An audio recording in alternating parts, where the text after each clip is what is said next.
Good morning, students. Today we'll discuss the theorems based on singularities. So our first theorem is based on removable singularity.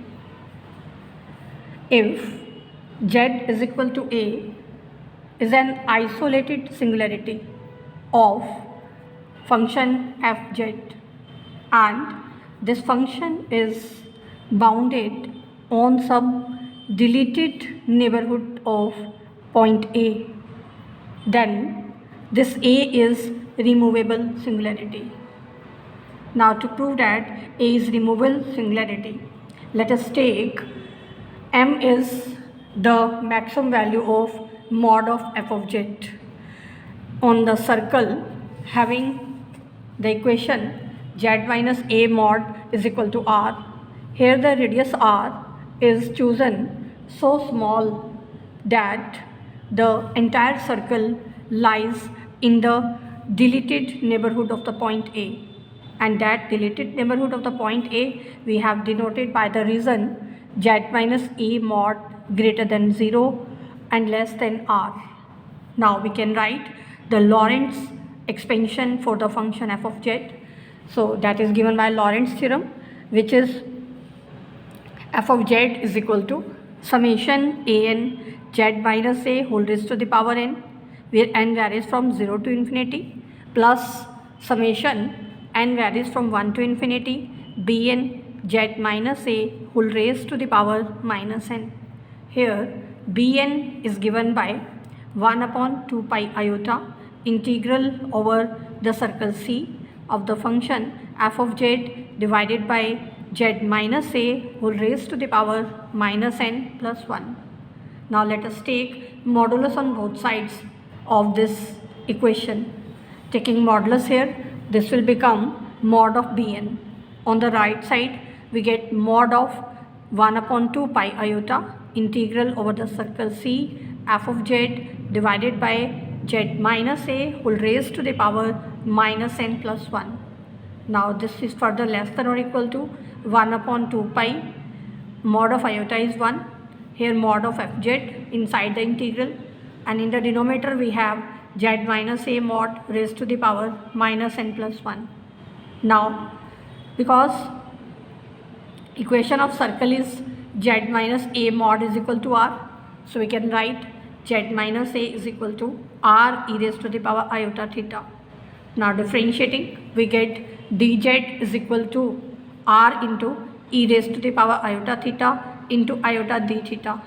Also the function f is bounded, so f of z mod is less than or equal to m. Now we can use these values here, so we get bn mod is less than or equal to 1 upon 2 pi into integral over the circle C mr divided by r raised to the power minus n plus 1 d theta.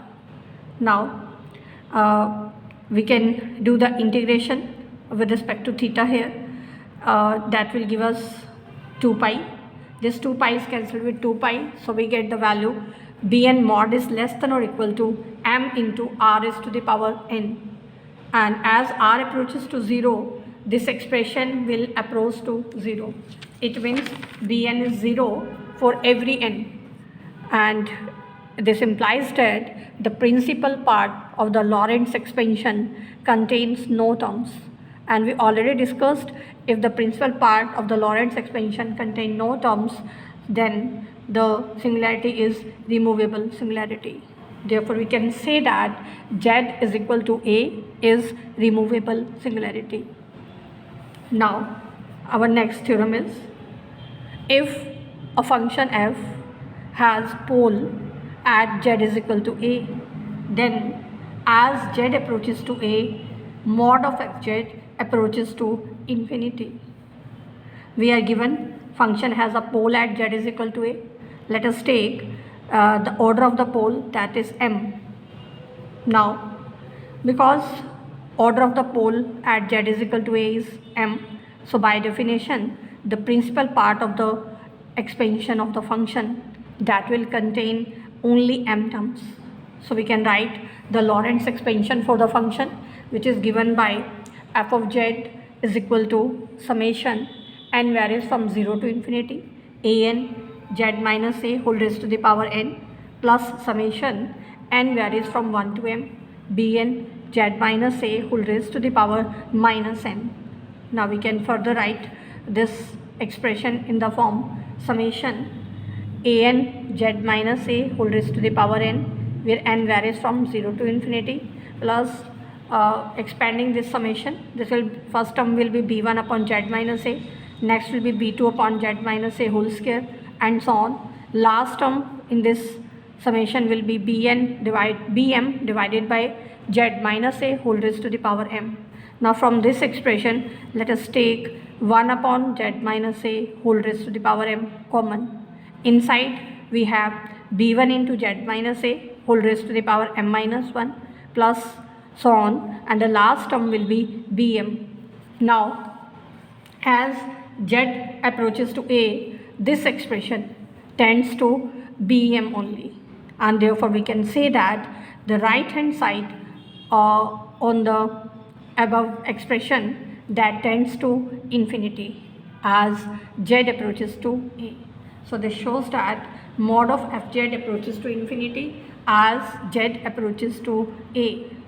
Now our next theorem is, if an analytic function f has a pole of order m at z is equal to a, then its reciprocal has 0 of order m at z is equal to a, and converse is also true.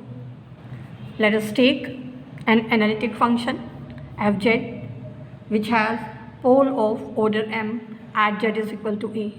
Now we can apply the definition of pole of order m. So by definition of pole of order m, f can be written as phi divided by z minus a whole raised to the power m. Here this phi is an analytic function and it is non-zero at z is equal to a. Now we are to show that the reciprocal of function fz has 0 of order m at z is equal to a. Now let us find the reciprocal of function fz. So 1 upon fz from here will become z minus a whole raised to the power m divided by phi z. Now 1 upon phi z, let us denote this function by the function psi z. So 1 upon fz becomes z minus a whole raised to the power m into psi z.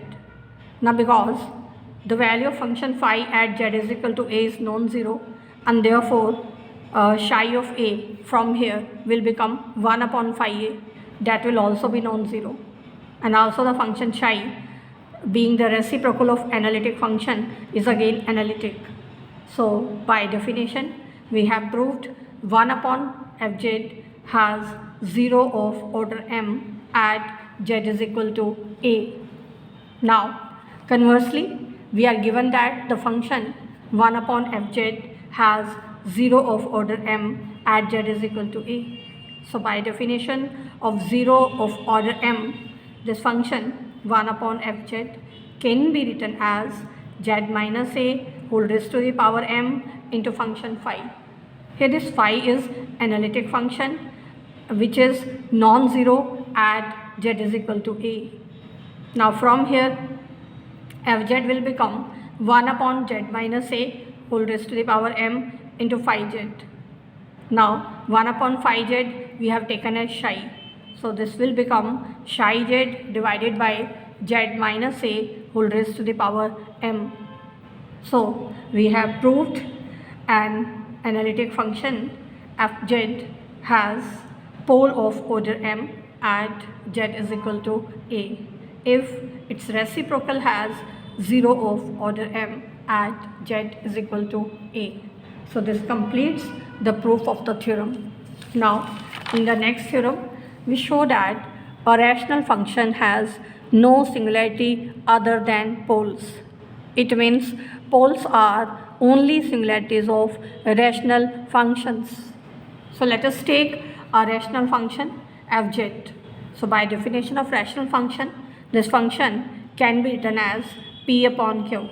Here p and q both are the polynomials having no factors in common. Now we are to find the singularities of this function, and we are to prove that these are only poles. Now by definition, singularities of the function f are given by taking this denominator is equal to 0. So singularities of function f are given by q is equal to 0. It means zeros of q are singularities of function fz.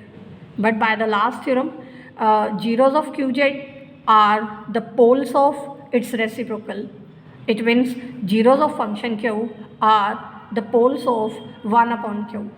So we can say that singularities of function fz are poles of the function 1 upon qz, and therefore we have proved that the rational function has only singularities as poles.